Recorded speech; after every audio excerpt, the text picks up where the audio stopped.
Like you weren't born bad with money. You were trained to avoid it. You were trained to think a certain way around it. You were trained to not manage it. You were trained to give control away to somebody else. We were subconsciously programmed to think a certain way around money. But you can change that. That's the cool thing. You can change that and change your financial life.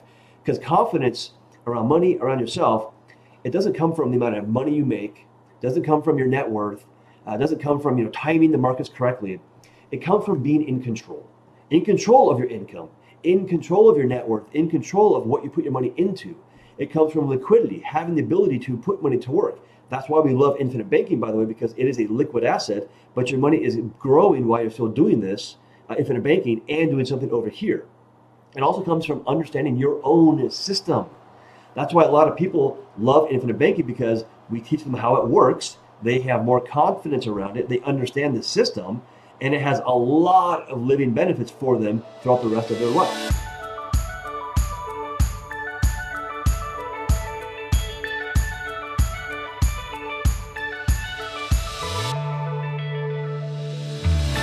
Hey, Money Multipliers. Welcome back to another episode of the Money Multiplier podcast. I'm your host, Hannah Kessler, and we ask ourselves, do our dollars make sense? Hey, every Tuesday a new episode launches, so make sure you're subscribed, leave a comment down below, give us 5 stars, let me know your thoughts on the show. I want to hear from y'all and give me other topics that you want me to go deeper into or even guests that you want me to invite onto the pod. So, hey, I'm in the van right now. I'm like so giddy about it. I love having my van back. I will do an episode here soon about how I bought my second conversion van because, long story short, if you've been around, you kind of know the story. In October of 2024, Daytona Beach got hit with a bad hurricane. And yeah, where I left my van, I was renting out a spot in a storage unit. The retention pond flooded, and so it flooded my van. It literally got totaled out. That was a hassle with Allstate filing the claims, but luckily we got paid out. However, only the van was covered, not all the conversions and the customizations that I made inside. So that kind of sucked. I took an L on that. But now I have this new one and I love her so much. If you want to stay posted on my van adventures and just what I do from day to day in my lifestyle, go over to my YouTube channel, Hannah Kessler. And you can see my monthly vlogs that I upload over there. But today's episode, I'm excited. I have Brian Fouts coming on. Brian has such a great mindset, and I thought he would just be perfect for this topic that we're going to get into. If you've ever said, I'm just not good with money, this episode's for you. I'm thinking about a few people on the top of my brain. I won't put them on blast right now, but I'm thinking about some of y'all who've said this before. And most people don't actually trust themselves with money. And this isn't a character flaw, it's just the conditioning. The money mistakes do not equal your lack of intelligence, okay? Just because you're made mistakes within your life, I mean, we're human, okay? And especially with your money, it doesn't mean that you're not smart or that you're not disciplined or that you cannot do this. So this really all comes from the lack of education that we have here as an American society. You know, it can come from the emotional money patterns, which even ties into maybe your upbringing and your family education around money. And it could also be from outsourcing decisions to other people. You just handing over your money to somebody else because you're like, hey, I'm going to be hands off and I don't need to learn this because I'm going to give this role to somebody else. And I'm telling you right now, you got to be in control of this, especially when it comes to your money. You need to be in control of it because the only time you actually lose money is when you give that control to somebody else or give it away. However, the good news is we have solutions. It's just how bad do you actually want it? trust with money is built. It's not just inherited. Just like the infinite banking concept, it cannot be inherited. You have to be taught about this money behavior and this system that you're building for yourself and your family. So Brian Fouts, he's going to be leading this conversation today, and he's going to be focusing on identifying why trust is broken, how to rebuild confidence and to do it quickly, and how systems, not just willpower, create this consistency. When your money lives inside of a system you control, trust just naturally increases. Without further ado, let's bring Brian Fouts into this conversation. Hey everybody, Brian Fouts here, and welcome to the Money Multiplier podcast. Now, in this podcast episode, we are going to be talking about why you don't trust yourself with money and how to fix it. Because if you don't trust yourself with money, it's kind of hard to make money or invest money or build wealth. So let's dive right on into it. So the first thing to mention is that the real problem, it's not money. It isn't money, because most people don't actually have a money problem. What we have is can be a trust problem. So we don't trust ourselves with money. Now, why not? Well, we don't have the right knowledge around money. We don't have the right mindset around money. Our experiences in our life have created beliefs around money that might not be true, but they influence the way that we, make decisions around money. Because here's the thing. Think about this. When you make money and you have money, if you don't trust yourself around money, then you second guess every decision. Or you make decisions around money that you've been told are the right ones by somebody else. Not because you have that knowledge or have that experience, but because they do. And so what happens is in life, as we are programmed around certain ways of thinking around money, we build our money mindset through our family, through our educational system, corporate America, by the way, our employer, and even the government. What happens is we tend to hesitate around money because, once again, keep in mind, when you went to school, were you taught how money works? Were you taught how investing works? No. It's crazy. So for me personally, by the way, this is kind of an interesting thing. I went to college for a degree in construction management and business. That was a 5-year degree when I went there. I was taught how to manage money for very large construction projects. Fast forward, when I got out, when I was in that job in corporate America, I was managing money for projects that were up to $150, $175 million. So I was managing and forecasting and invoicing $175 million construction projects, which was insane. It was incredible. And I was very good at what I did. But my personal finances were a mess. Like, I didn't even think about my personal money. I didn't think about where it was coming from, where it was going. And I really had no confidence around that. But all day long, I was dealing with very large amounts of money. I could do it just fine because that is what I was taught to do in college, right? But in college, I was never taught around how my personal finances should function. I was not taught how money really works. I was not taught how to invest or get my money working for me. I was taught, and you probably relate to this, I was taught how to work for money, how to trade time for money, basically how to be a slave to money. And I never thought about that. And so I realized later on that I didn't have any kind of, trust around myself when it came to money. So, but here's the thing, the money wasn't the problem.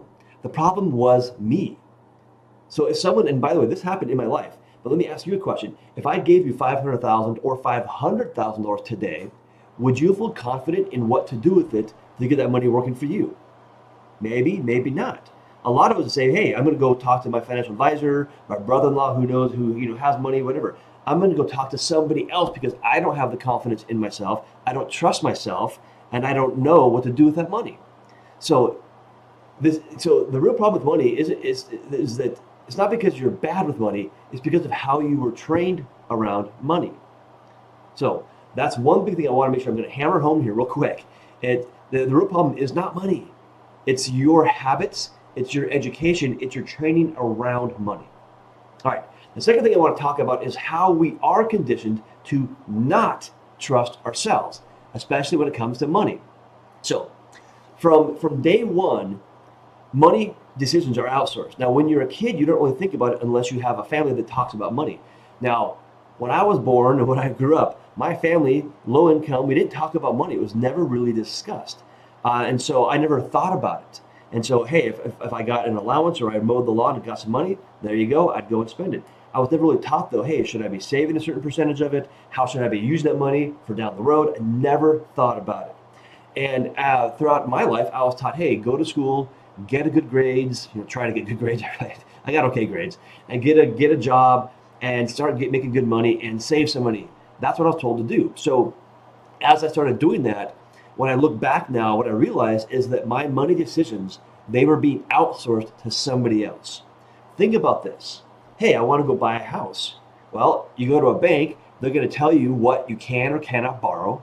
They're going to tell you how much it's going to cost you.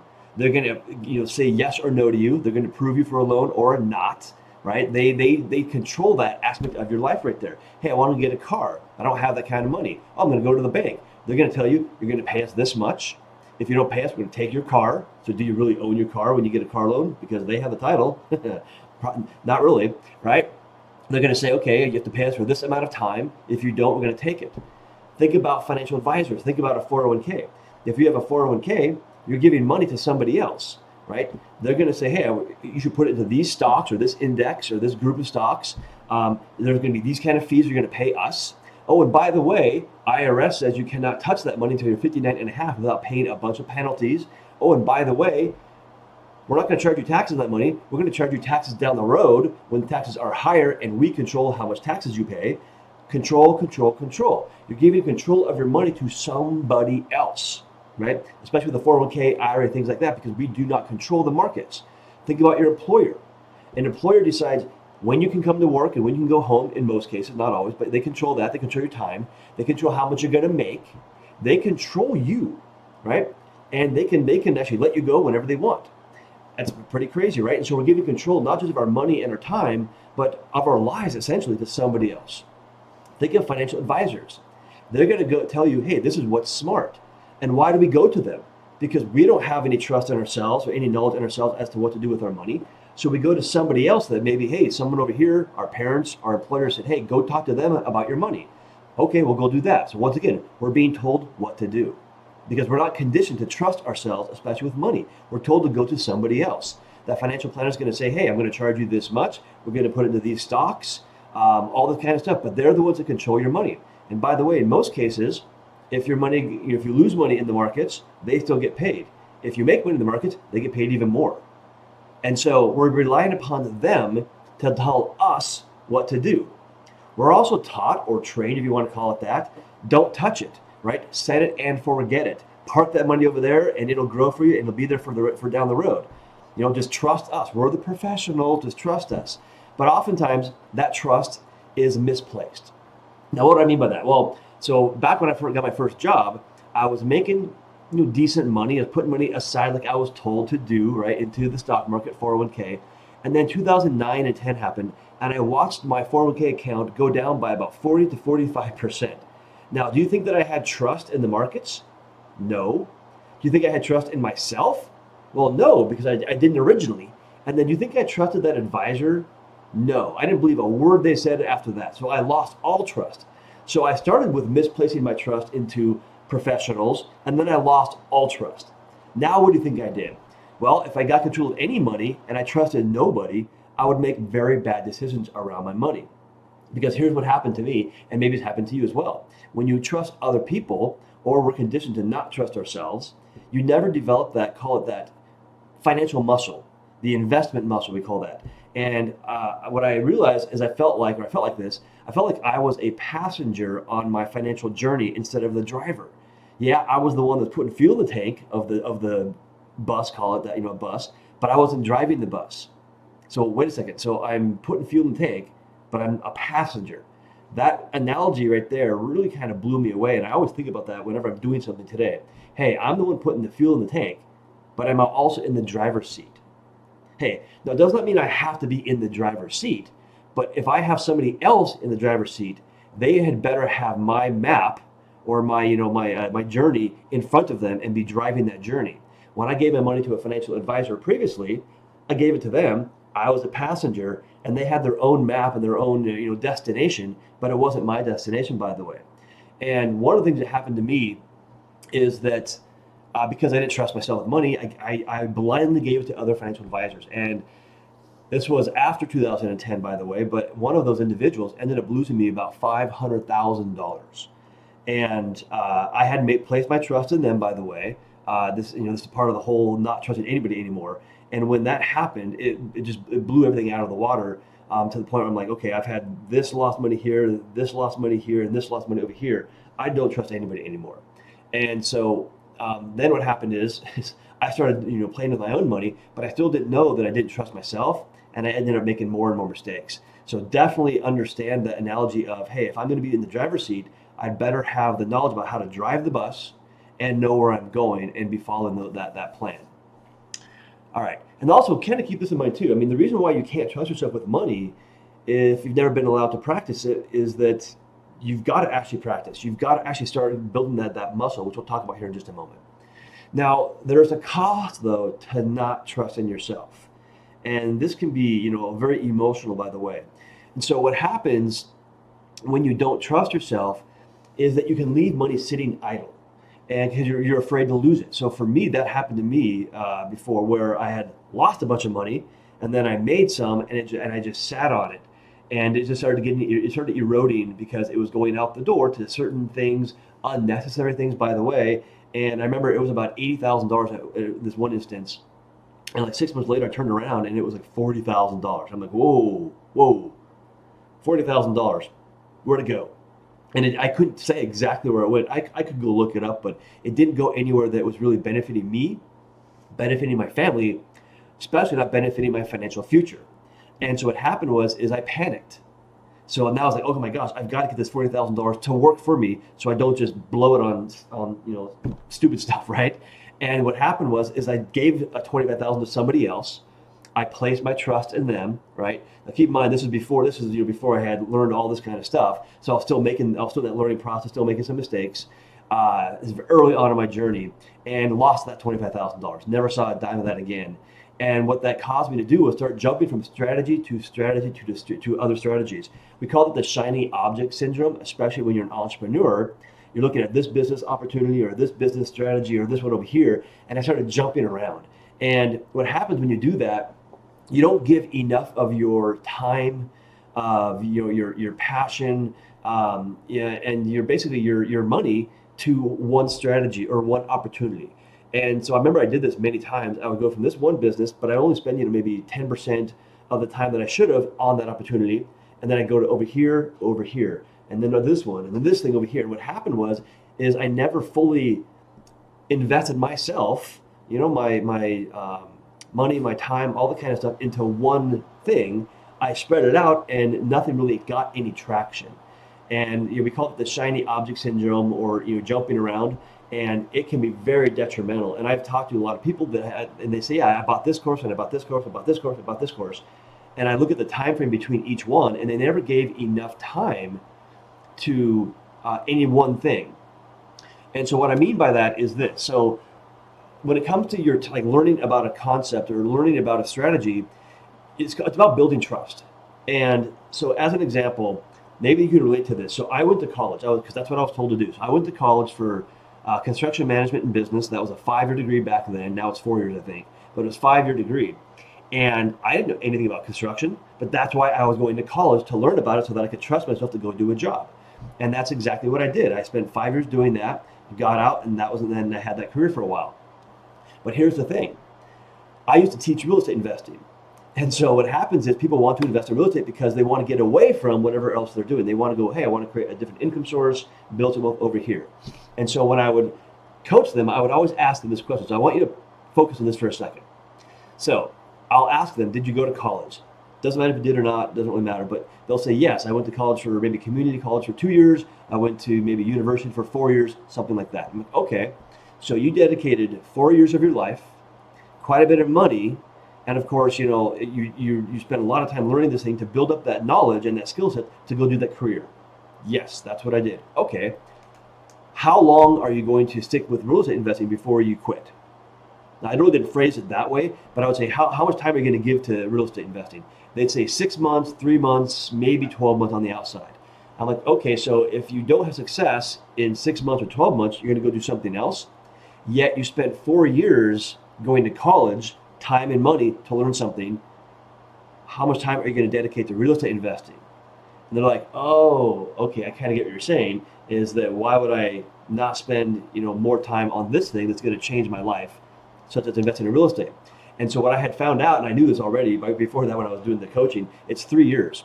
It takes about 3 years for you to really have a success in real estate before you can just see something that really changes your life, because you've got to build up that muscle. That's knowledge, it's education, it's all that kind of stuff, it's experience in that space. Because once you start to have more confidence in real estate, you'll do better deals and better deals and better deals. At the beginning, you might make a few mistakes here and there, but once you have that confidence through the knowledge, you'll get better and better, but it takes time. And so that's one thing I think a lot of people are missing when they go to do something else or change strategies. You've got to understand that, hey, to have success in that space, there might be some time and energy involved in learning that. And so the other cost of not trusting yourself is like oversaving and underliving. Living below your means is not a bad thing, but I've met people that they pinch pennies, and because they've lost money before or something like that, so they save as much as they can, and they don't live a very fun life. But that's what they feel they have to do because they're living in pain, essentially, and they don't trust themselves. Other thing is the opposite of that, over-investing and under knowledge, I guess you'd say on that one. And that was me, by the way. So I would over invest money without really thinking about it too much and just trying to get the money out there because I felt like I was in panic mode. I had to get it working before I lost it all. But then I would lose it anyways because I invested in things I didn't understand. I invested in the people I didn't understand or gave control away and didn't realize the risks associated with that. So pretty expensive lessons, by the way. That's why I'm sharing them with you here. Because the other thing too is FOMO.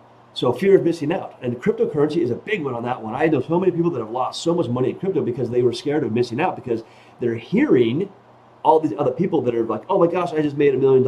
I just put money here and it doubled and tripled, right?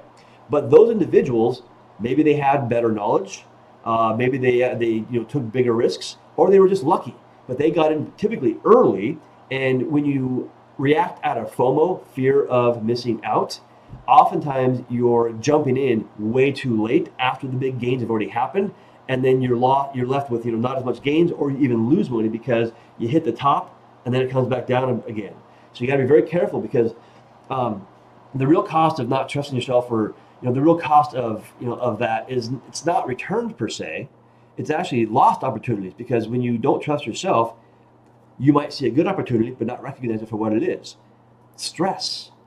If you don't trust yourself, it can be very stressful, because even if you trust somebody else and you put your money with them, intuitively, we know that, hey, I'm trusting them. Maybe I don't know them very well, and that can cause stress. It can also cause dependency. If you're depending on other people all the time, you're definitely not trusting yourself, because you should be able to depend upon yourself.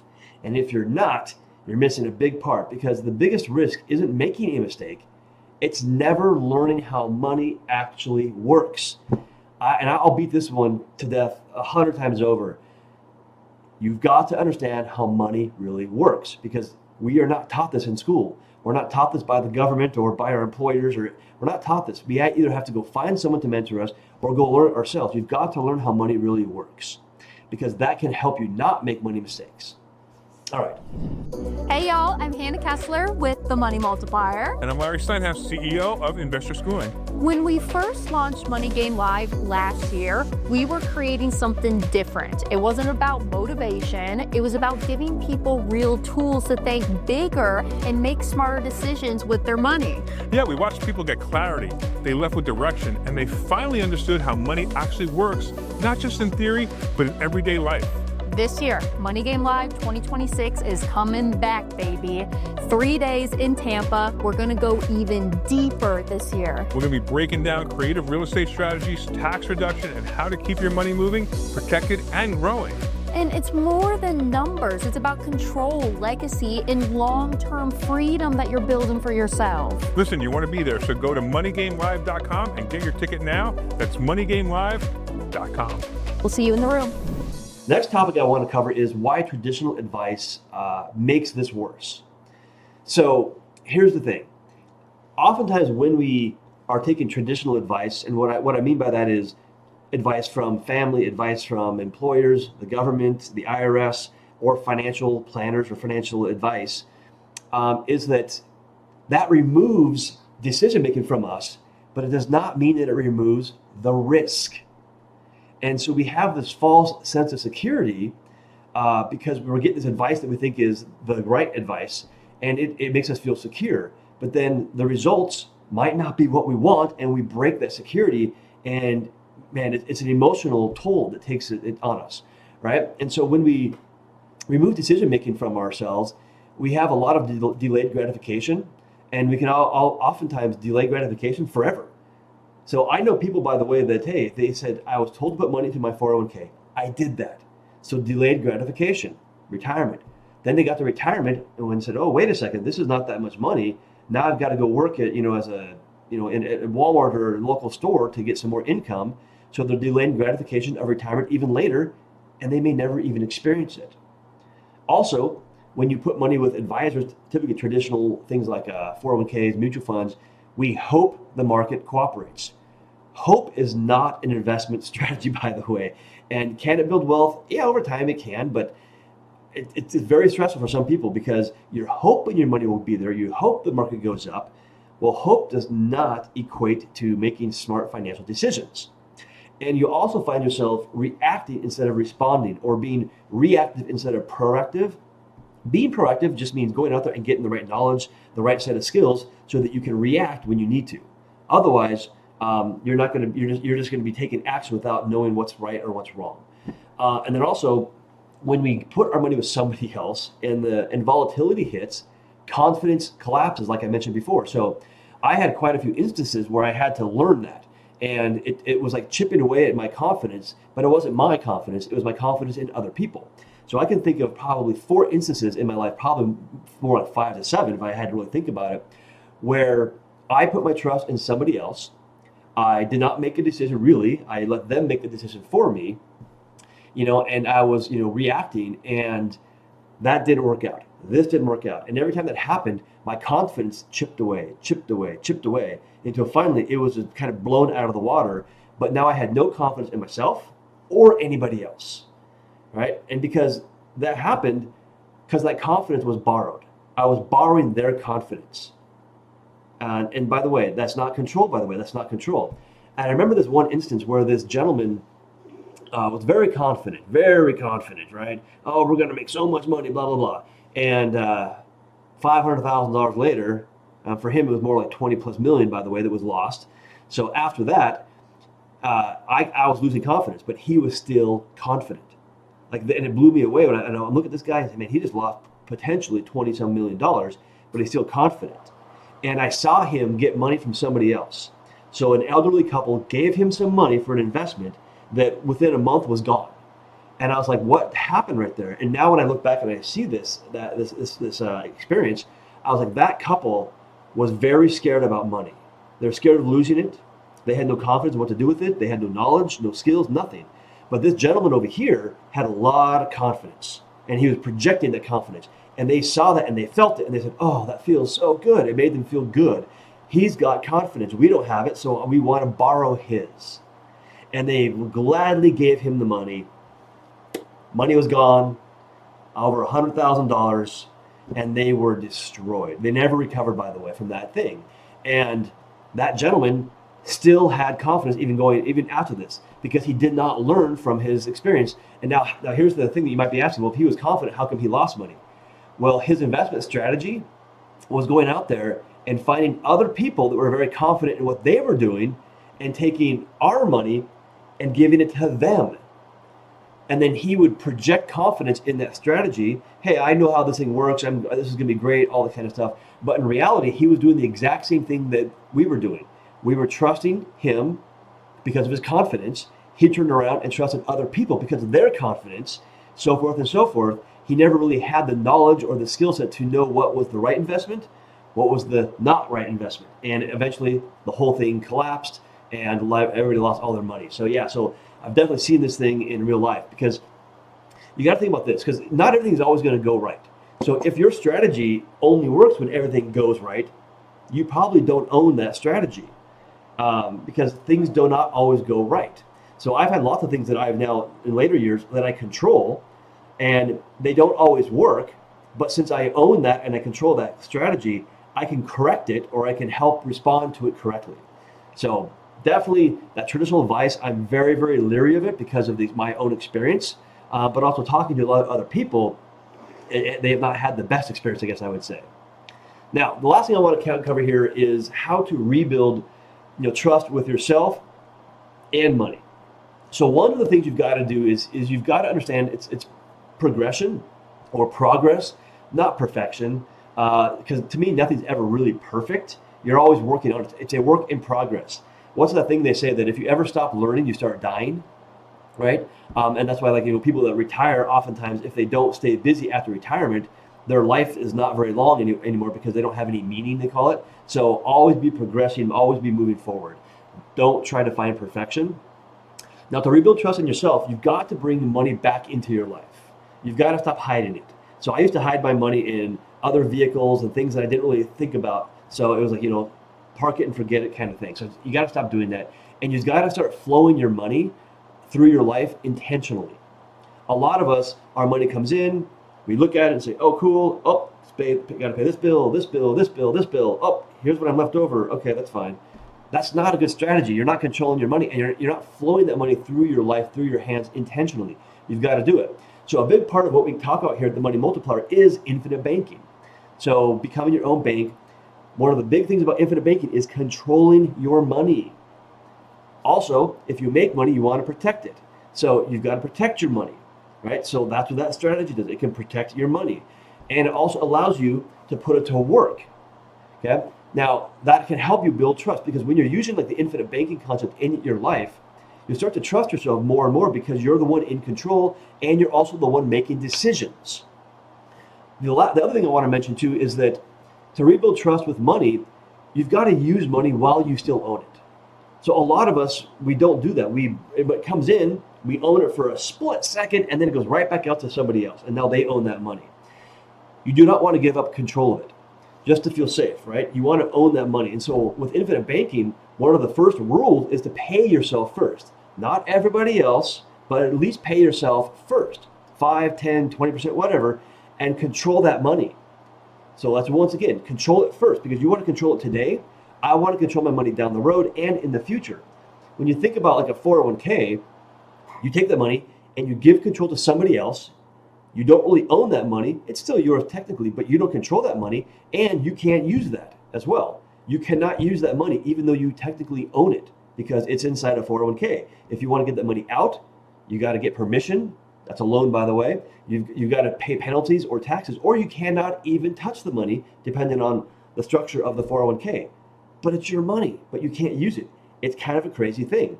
So I want a vehicle that allows me to use my money while I own it and control it. That's why I love infinite banking, because I can put the money inside there. It's going to grow with guarantees. It's going to grow tax-free, and I can use it because it has liquidity for other things that I might want to put it to work in, or if I want to go buy a car but not be reliant upon a bank or a car company, this gives me that kind of control. The other way to rebuild trust with yourself and money is to create repeatable processes or decisions. So create a system inside your money world that you can repeat. Hey, instead of going and putting my money into the checking account and just spending it, I'm going to take 10% or 15% or whatever it is and put it over here into emergency reserve account. That's the first one small thing I can do right there. And I'm going to do that every single month. What you're doing when you do that is you're starting to repeat things that create habits, because we might have bad money habits. How to replace those? Create good money habits. Pretty simple, but you've got to start doing that. And it's reps. It's not just, hey, I'm going to just decide to do this. You've got to repeat this to create that habit and create that mindset. So practice small, make good decisions with your money, put some aside, and then start to really build your confidence and trust around yourself and money, because trust is built by making decisions, seeing outcomes, adjusting. It's not made by avoiding mistakes, because there are going to be mistakes you make, but you've got to learn from the mistakes, not repeat them. And that's what happens is most people are making mistakes around money. They don't really understand they're making a mistake, but they keep repeating that mistake. Like as an example, I'll give you a good one right here. Someone goes, and this is a real story. This is Adam, by the way. So he went and bought a car, and he'd done this many times, and he would get like a 5-year note on that car, He paid that for 5 years. Once it was paid off, the car company would call him and say, hey, we got a new model. Let's come in and get you a new car. He'd come in, get a new car, new loan, repeat the process. Well, there's nothing wrong with the cars at all that he was buying or that he was getting rid of. They were 5 years. There's nothing wrong. They had a 10-year warranty on them in some cases. So once he started learning around money, and he was in one of my classes, he said, hey, I'm not going to do that. My car's up here in 6 months. I'm going to just take that same payment of $500 per month or whatever it was. I think it was about $800 per month. And I'm going to put it over here into an investment account. I'm going to make that one difference. I'm not going to get a new car. I don't need one. Yes, it's kind of cool to have one, but it wears off in about 2 weeks, right? You don't care about the new car anymore. He goes, I'm going to keep this car. It's got a warranty on it. Take that money and put it over here in an investment account. Fast forward 5 years later, he's got, I want to say he had 3 rental properties and he was building a 4-plex apartment building. He completely changed his life by making that one different decision. He's going to pay himself first, which means he, instead of paying the car company, he took that same money and paid himself first, transformed his life, used infinite banking, by the way, to do this, become his own bank, and the rest is history. He no longer is in that career. He quit and went into something else that he loved to do, and it's pretty awesome. But he did that first by paying himself first, building trust in himself, learning how money really works, and there you go. All right. The last thing I want to mention here, confidence, it's a skill, by the way. It is not a personality trait. A lot of people say, oh, that person, they were born with confidence. Not in most cases, no. They learned that or they built that over time. It's not a trait you have. It's a skill that you got to build. And so, as I said at the beginning, like you weren't born bad with money.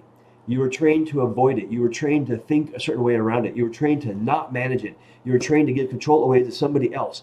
We were subconsciously programmed to think a certain way around money. But you can change that. That's the cool thing. You can change that and change your financial life. Because confidence around money, around yourself, it doesn't come from the amount of money you make. It doesn't come from your net worth. It doesn't come from timing the markets correctly. It comes from being in control of your income, in control of your net worth, in control of what you put your money into. It comes from liquidity, having the ability to put money to work. That's why we love infinite banking, by the way, because it is a liquid asset, but your money is growing while you're still doing this, infinite banking, and doing something over here. It also comes from understanding your own system. That's why a lot of people love infinite banking, because we teach them how it works. They have more confidence around it. They understand the system, and it has a lot of living benefits for them throughout the rest of their life. So, a last question here I want to pose to everybody here. Like, what would change in your life if you actually trusted yourself with money? Would you make better financial decisions? Better investment decisions? Would you look differently as to how you make money and how you spend money? Most likely, yes, you would. So, it's very simple. Create better money habits and create a better financial mindset or money mindset. The money mindset one is just by learning.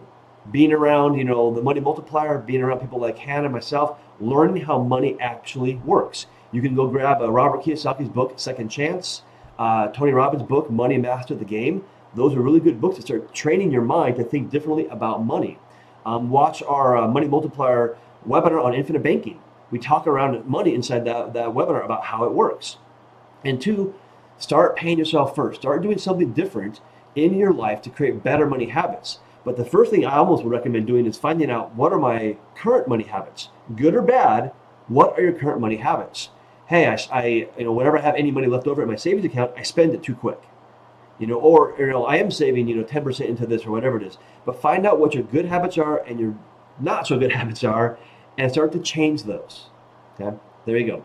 So once again, everybody, I am at Brian Fouts. My contact information should be below if you ever want to hop on a call with me, discuss money, discuss infinite banking, whatever. Or you can reach me at brian@chrisnagel.com. But with that, hope you guys got a lot out of this. Take care, and I'll see you in the next episode. Thank you, Brian. Thank you, my man.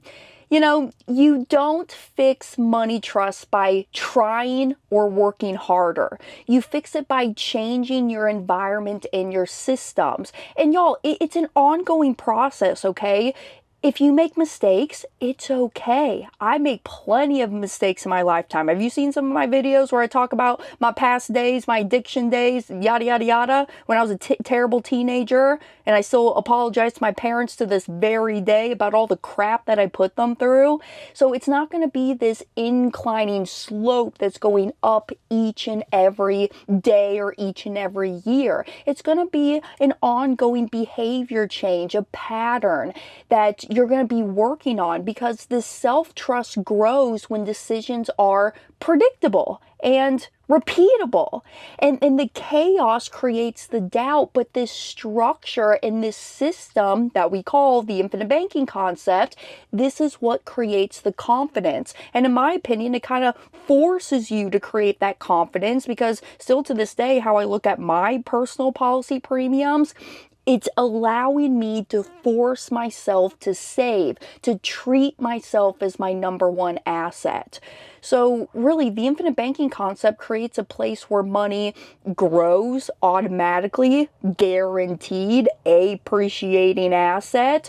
It stays accessible. Your money and your capital is liquid, and you're not going to be punished for using the money within your policy. I mean, heck, even if you don't use the money in your policy, you're not going to be punished. That's a topic I need to talk about too. Some people think, hey, am I even using the system correctly? I'm not even taking policy loans out. I'm not even using my cash value. No, it's okay. It's okay to just have your money sit in your policy, because your money's got to be stored somewhere. But yeah, money is made in the motion of it, so use your system. Quoting R. Nelson Nash, use it or lose it, right? Go back to Becoming Your Own Banker and reread that chapter. But this consistency rebuilds the trust fast. And I want y'all to really reflect on this. Where did my money mistrust come from? What system could support me instead of relying on just strict discipline, or just relying on what my financial advisor is telling me? So if it's been a little bit, and maybe this is your first episode back to the pod, you should go back to the presentation, watch the presentation, go to themoneymultiplier.com/presentation, click that button, watch Brent now, and really hear Pops as he goes through just the foundation knowledge of what is infinite banking, why are we doing it, how are we doing it. So I really want y'all to get and understand this stuff, because I'm telling you, once you truly understand it, it's game changer. Now, you're not broken. You just weren't given the right tools, okay? So I believe in y'all. Keep going at it. And a theme that has really carried me this week is don't stop, all right? This week was very, very hard, I'll tell you, just within my business life. Just a lot of stuff has come up that shouldn't have, because it's life. But I keep going back to just don't stop, don't quit, just keep going. And when you trust the system, you really just start trusting yourself again. But I think that's all my thoughts for right now. I appreciate y'all for tuning in to today's episode. I will be back next week with another educational topic. And as I said from the start of this episode, leave a comment down below. Reach out to me if you got one-on-one questions, you want to talk to me directly, send me an email, podcast@themoneymultiplier.com. And hey, if you're a podcast host, I'm always available. Hop on your podcast show. You want to go deeper into the infinite banking concept, you want to challenge me on some stuff, I'm here for you. So until then, be well, do good, and I'll catch y'all next week. Bye, y'all. Hey, y'all, if you've made it this far, this is where most people stop, and that's why they continue to be stuck with their money. Continue on with your education. Click right here. It'll take you to the next video.